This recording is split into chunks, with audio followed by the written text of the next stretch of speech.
नमस्कार विद्यार्थी मित्रों, आज हम धोरण 9 का हिंदी का तीसरा चैप्टर जो हम देख रहे थे, उस चैप्टर में क्या निराश हुआ जाए वो आज हम वो देखेंगे। जो हमने वहाँ से आधार रखा था वहाँ से हम आगे बढ़ेंगे। उनके लेखक का नाम है हजारी प्रसाद द्विवेदी। वो हमने देखा था, उनका जन्म सन 1907 में हुआ था और उनका निधन 1919 में ईस्वी सन में हुआ था। हम देख रहे थे कि लेखक कह रहे थे जब भी सुबह उठो और समय पत्रक हाथ में लो तो वहाँ डकैती चोरी जैसे ही शब्द वो वहाँ लिखा हुआ दिखाई देते हैं। इसमें वो मनुष्य जाए तो कहाँ जाए, ऐसा वहाँ उन्होंने कहा था कि अपने। और बाद में उन्होंने जब हम वो पढ़ रहे थे तब वहाँ हम पढ़ रहे थे कि मनुष्य बुद्धि उन्हीं के इशारों पर छोड़ देना बहुत निष्कृत बात है और वो भारतवर्ष इन्हें कभी उचित नहीं मानता है, ऐसा लेखक ने कहा था। और संयम और बंधन को बांधकर रखने का प्रयत्न किया है, वो ऐसा वहाँ कहा था। और अब वहाँ से हम आगे बढ़ते हैं कि लेखक इसमें क्या बताते हैं।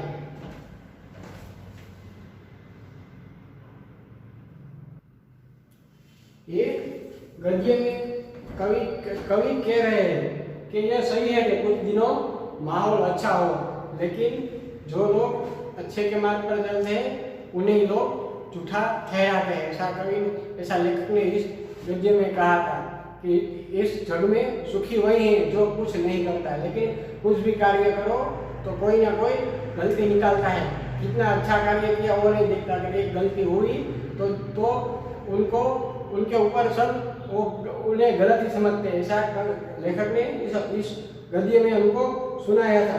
भारतवर्ष में भौतिक वस्तुओं को कभी संग्रह को बहुत अधिक नहीं माना है, ऐसा भी उन लोगों का लेखक ने वहाँ कहा था कि मनुष्य निर्मित जो त्रुटियां हैं उन्हें हमें सुधारना है। मनुष्य की बुद्धि नई परिस्थितियों में सामना करते हैं, ऐसा लेखक ने वहाँ हमें ये गद्य जो हमने उस चैप्टर में पढ़ा था उसमें कहा था कि गांधी ने भी कहा था और रविंद्रनाथ टैगोर ने भी ऐसा कहा था कि मानवीय महान संस्कृत का ये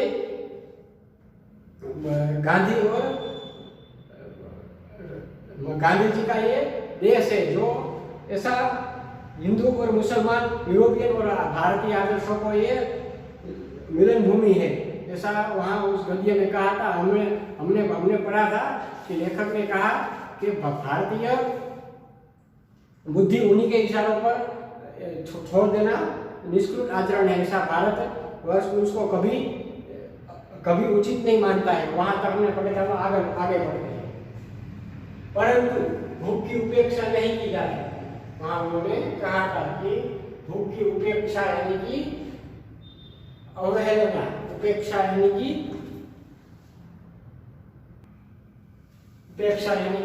अवहेलना, उपेक्षा की अवहेलना नहीं की जा सकती। बीमार के लिए दवा की उपेक्षा नहीं की जा सकती। लेखक कह रहे हैं कि जो आदमी भूख की कभी कोई उपेक्षा नहीं की जा, भूख की कभी अवहेलना नहीं की जा सकती।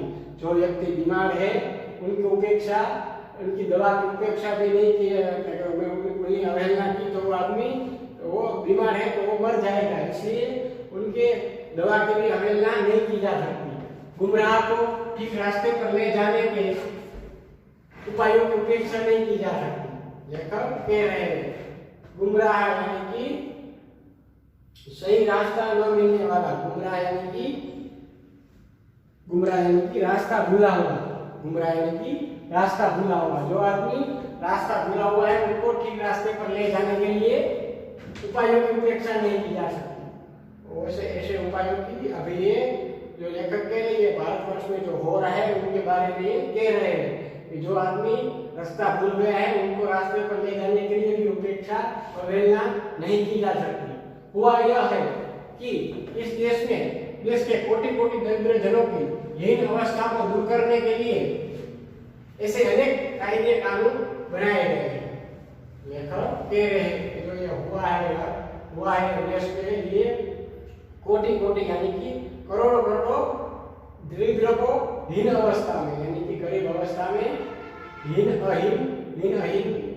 अवस्था को दूर करने के लिए लेखक कह रहे हैं कि जो गुमराह को ठीक रास्ते पर ले जाने के लिए उपायों की उपेक्षा नहीं की जा सकती। गुमराह यानी कि रास्ता भूला हुआ, जो रास्ता भूल जाता है उनको रास्ते पर ले जाने की उपेक्षा नहीं किया जा सकती। उपेक्षा यानी कि अवहेलना नहीं की जा सकती। हुआ यह है कि इस देश के कोटि कोटि दरिद्र जनों को हीनता अवस्था और दूर करने के लिए ऐसे अनेक कायदे कानून बनाए गए हैं। लेखक कह रहे हैं कि हुआ इस देश में यही हुआ है कि कोटि कोटि दरिद्र यानी कि बहुत लाख करोड़ दरिद्र को हीन अवस्था को उनकी हीन अवस्था को दूर करने के लिए ऐसे अनेक कायदे कानून बनाए गए हैं जो कृषि उद्योग, वाणिज्य यानी कि व्यापार, शिक्षा और स्वास्थ्य की लेखक कह रहे हैं कि जो कृषि उद्योग यानी कि खेडूत जो कृषि यानी कि खेती करता है वो, वाणिज्य यानी कि व्यापार, शिक्षा और स्वास्थ्य की स्थिति को अधिक उन्नत और सुचारू बनाने के लक्ष्य से प्रेरित है। सुचारू यानी कि अच्छा, सुचारू यानी कि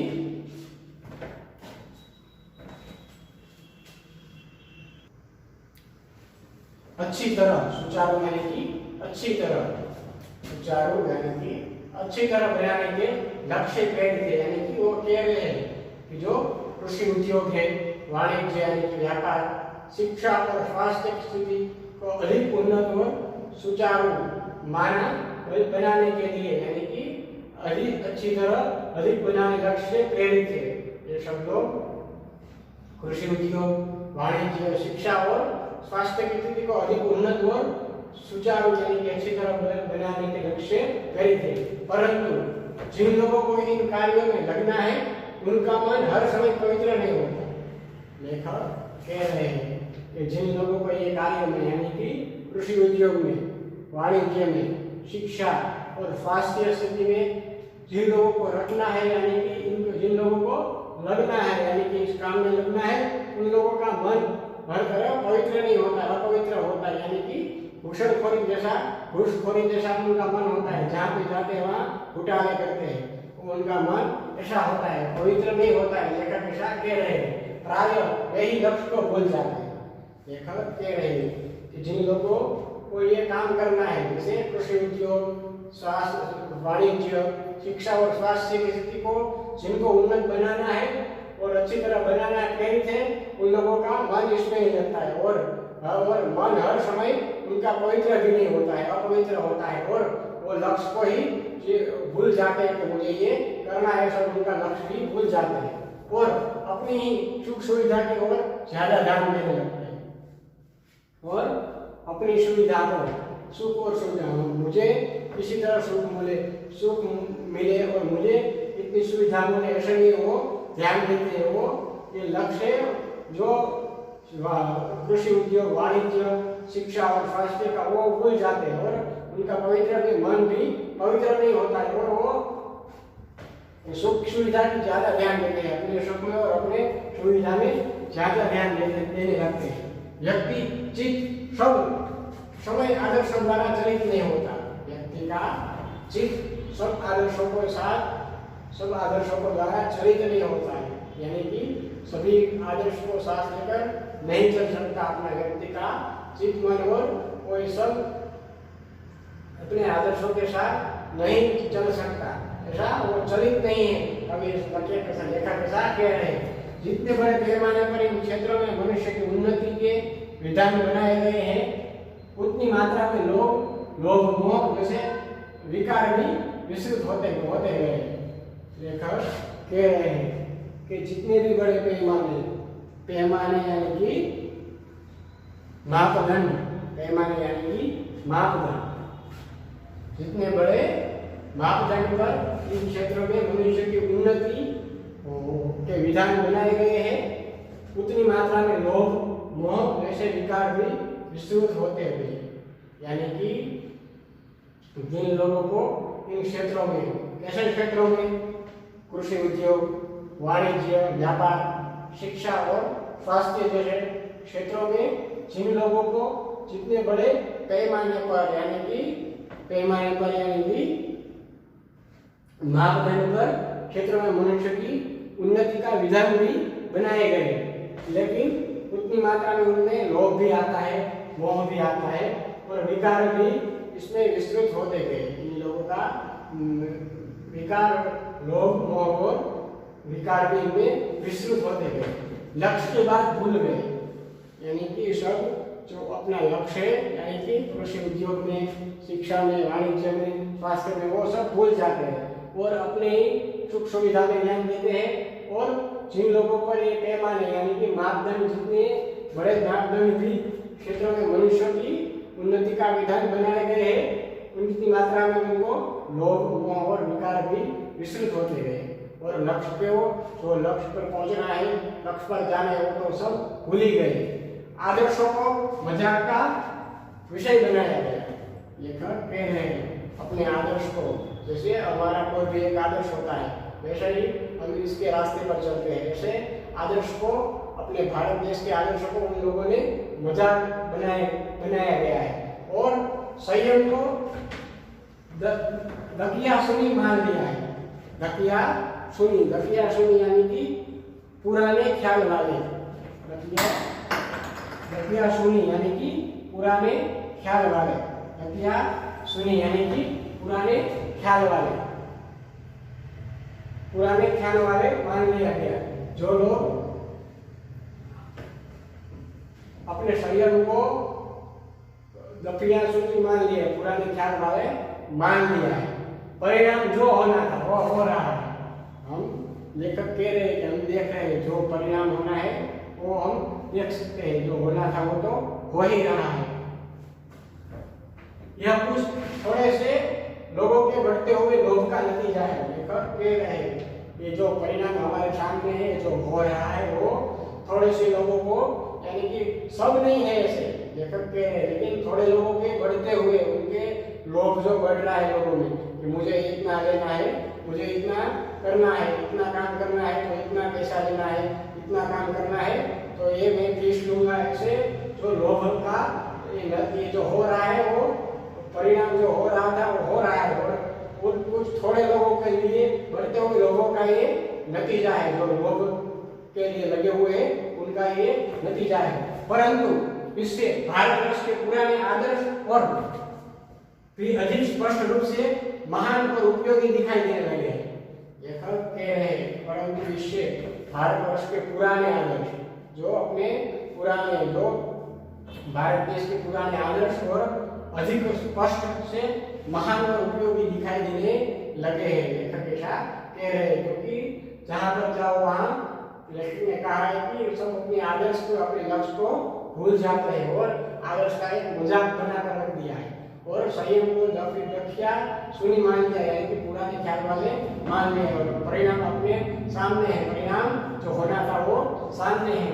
और थोड़े लोग ऐसा है जो ये लोभ करते हैं, उन्हीं का ये नतीजा है। इससे भारतवर्ष के पुराने आदर्श और अधिक स्पष्ट रूप से और उपयोगी दिखाई देने लगते हैं। भारतवर्ष सदा कानून को धर्म के रूप में देखता आ रहा है। भारतवर्ष सदा कानून को, यानी कि जो कानून बनाया जाता है हमारे देश में, वो धर्म के रूप में ही देखता आ रहा है। भारत देश की ये यहाँ बात हो रही है, पूरे विश्व की बात नहीं हो रही, सिर्फ भारत देश की बात हो रही है। भारतवर्ष सदा कानून को धर्म के रूप में ही देखता आ रहा है। ये कानून एक धर्म है, ऐसा ही सब मानते हैं। ऐसा भारत का कानून धर्म के रूप में ही देखता आ रहा है। आज एक कानून और धर्म में अंतर कर दिया गया है। लेखक कह रहे हैं आज हम देख रहे हैं तो एकाएक कानून और धर्म में अंतर भी कर दिया है। धर्म धारयति इति धर्मः, वो हम सब जानते हैं कि जो धारण किया जाए उनको हम धर्म कहते हैं, लेकिन आज एकाएक कानून और धर्म में अंतर भी दिखाई दिया गया है।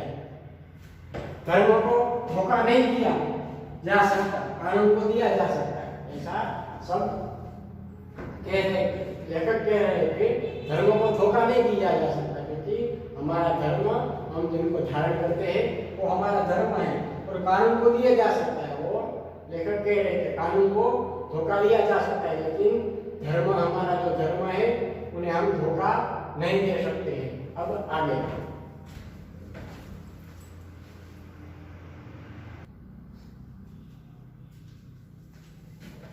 देखते हैं हम आगे। और लेखक कह रहे हैं कि धर्म और कानून को एक समान माना गया है और धर्म को धोखा नहीं दे सकते, लेकिन कानून को धोखा दिया जा सकता है। अब आगे, यही कारण है कि लोग धर्म विरुद्ध हैं। लेखक कह रहे हैं कि यही कारण है कि लोग धर्म की साइड है, क्योंकि वे कानून की त्रुटियों से लाभ उठाने में संकोच नहीं करते। वो कानून की त्रुटियां यानी कि भूल से वो कोई भी लाभ उठाने में कोई किसी की जात का कोई संकोच नहीं करते। इस बात से पर्याप्त प्रमाण खोजे जा सकता है। लेखक कह रहे हैं कि लोग कानून की त्रुटियों में से कोई भी लाभ उठाने में कोई किसी की जात का कोई संकोच नहीं करते, और इस बात से पर्याप्त प्रमाण खोजे जा सकता है कि समाज के ऊपरी वर्ग में चाहे जो भी होता रहा, भीतर भीतर भारतवर्ष यह अनुभव कर रहा है।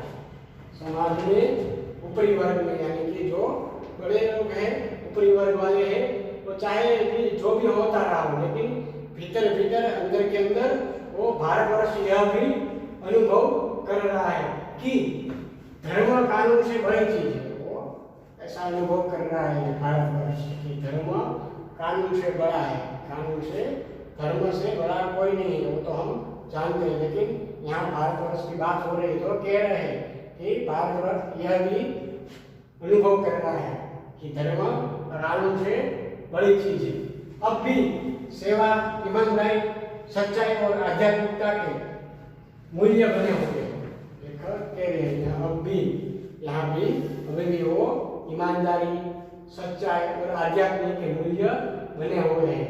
ऐसा है यहाँ लेखक कह रहे हैं कि जो सेवा, ईमानदारी से और सच्चाई और आध्यात्मिकता से के मूल्य भी यहाँ बने हुए हैं। लेखक ऐसा कह रहे हैं, लेकिन नष्ट नहीं हुए। लेकिन ऐसा नहीं है, लेखक कह रहे हैं कि सब लोग अपना लक्ष्य भूल जाते हैं, लोभ, मोह और विकार में डूब जाते हैं, ऐसा नहीं। लेकिन अभी भी ईमानदारी, सच्चाई और आध्यात्मिकता का मूल्य अभी भी बना हुआ है, लेकिन नष्ट नहीं हुआ है। कोई तरह से यहाँ भारतवर्ष में नष्ट नहीं हुआ है। अभी भी कहीं भी ईमानदारी और सच्चाई और आध्यात्मिकता अभी भी जिंदा है, अभी भी है। आज भी वह मनुष्य से प्रेम करता है। लेखक कह रहे हैं जहाँ ईमानदारी, सच्चाई, सेवा और आध्यात्मिकता है, वहाँ आज भी वह मनुष्य से अभी भी प्रेम करता है, महिलाओं का सम्मान करता है। यहाँ भारतवर्ष की बात हो रही है। लेखक कह रहे हैं कि भारतवर्ष अभी भी मनुष्य से प्रेम करता है, महिलाओं का सम्मान करता है।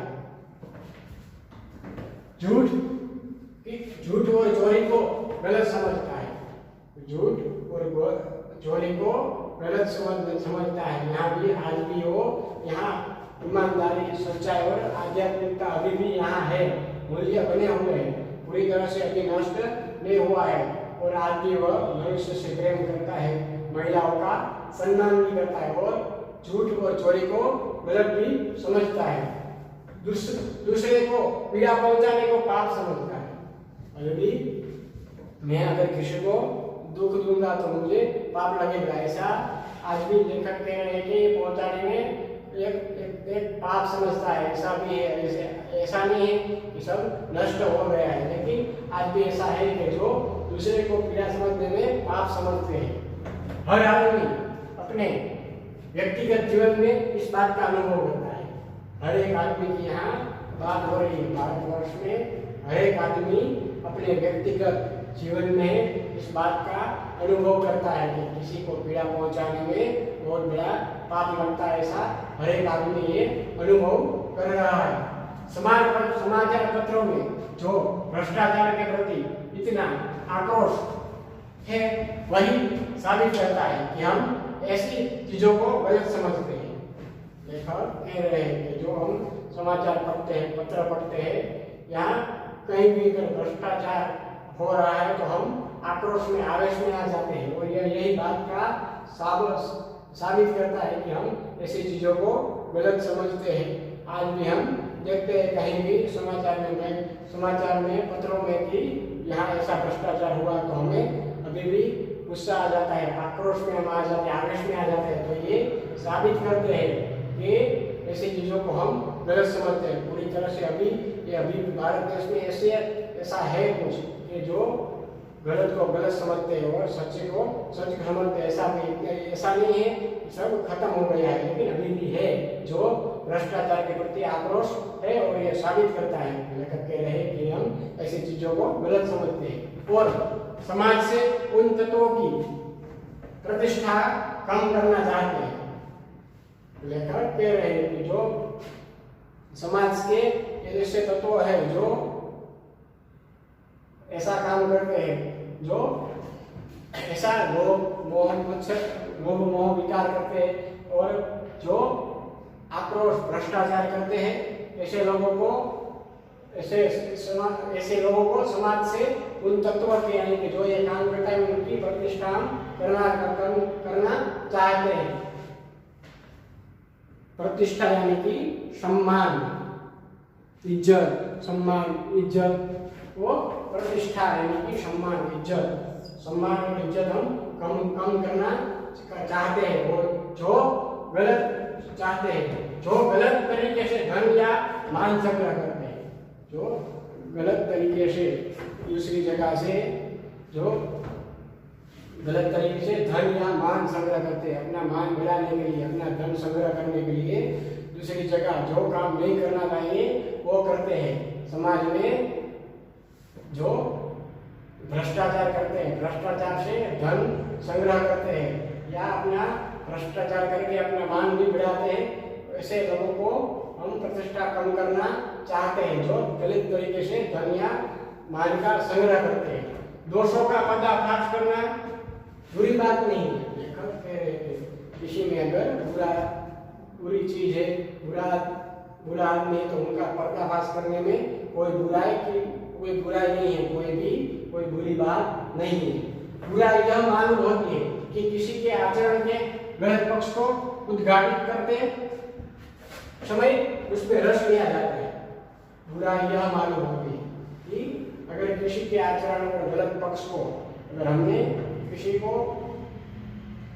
आचरण गलत देखा या किसी के पक्ष को गलत पक्ष से उनका साथ दिया, तो ये उद्घाटित करने के समय उस रस लिया करते हैं, हम उसमें चले जाते हैं या उनका साथ देते हैं, तो वो दोष दिया जाता है और दोषोद्घाटन को एकमात्र कर्तव्य मान लिया जाता है। जो उनके दोषों को उद्घाटन करने का एकमात्र कर्तव्य माना लिया जाता है। यानी कि जो बुरा आदमी है, जो बुरी तरीके से, गलत तरीके से धन या मान का संग्रह करते हैं, उनके आचरण को गलत पक्ष को उद्घाटित करते समय उसमें ह्रास किया जाता है और दोषों उद्घाटन को एक मात्र कर्तव्य मान लिया जाता है। यानी कि जो उनका दोष है, उनका एकमात्र जो दोष है, उनको हम कर्तव्य मान लिया जाता है। बुराई में रस लेना बुरी बात है। बुराई में अगर कोई आदमी बुरा है और उनके साथ बैठे या उनमें रस ले, तो वो बुरी बात है। वो भी यहाँ लेखक समझाते हैं कि बुराई किसी के आचरण को गलत पक्ष के उद्घाटित करते समय उसमें रस लिया जाए या जो बुरा आदमी उनकी संगत में रस लिया जाए, तो वो बुरी बात है। और बुरी बात वो भी है कि उनके दोषों का उद्घाटन करने का एकमात्र कर्तव्य भी मान लिया जाए, तो वो भी बुरी बात, वो भी कर्तव्य मान लिया जाता है। वो भी बुराई में भी रस लेना बुरी बात है। यानी कि कह रहे हैं कि अगर बुराई में है, वो आदमी बुरा है, तो उनमें रस लेना भी बुरी बात है। अच्छाई को उतना ही रस लेकर उजागर न करना और भी बुरी बात है। अच्छाई को उतना ही रस लेकर उजागर न करना और भी बुरी बात है। अगर कोई आदमी बुरा है, तो उनकी बुराई का उद्घाटन करो, उनका दोष सबके सामने लाओ, तो क्या है, वो बुरे में से निकल जाएगा और बुराई छोड़ देगा। और वैसे ही अच्छाई को उतना ही रस लेकर उजागर न करना भी बुरी बात है। अगर कोई अच्छा आदमी है और कुछ अच्छा कर रहा है तो उनमें रस लेकर उनको उजागर करना भी न करना भी, उनके जो आदमी बुरा नहीं है, अच्छा है, लेकिन उनको उनमें रस लेकर उनको उजागर करना चाहिए कि ये काम कर रहा है, ये काम कर रहा है, ये अच्छा काम कर रहा है, तो उजागर न करना भी बुरी बात है। ऐसे वो तो करता ही रहेगा, ऐसा हम सोचेंगे कि ये अच्छा काम कर रहा है तो उनको जो उजागर करना पड़ेगा, क्योंकि वो अच्छा काम कर रहा है। अगर हम बुरे आदमी की बुराइयों का उद्घाटन कर सकते हैं तो अच्छे आदमी का अच्छी बातों का भी रस लेकर उनका भी उद्घाटन न करना वो भी बुरी बात है। सेकंड, लोग घटनाएं ऐसी घटती है जिन्हें उजागर करने से लोग चित्त में अच्छाई के प्रति अच्छी भावना जगती है। सेकंड, लोग घटनाएं ऐसी घट जाती है हमारे भारतवर्ष में जिन्हें उजागर करने के लिए, उद्घाटित करने के लिए लोग चित्त में अच्छाई के प्रति भी अच्छी भावना जगती है कि अच्छा आदमी है तो हमारी भी उनमें अच्छी भावनाएं जगती है।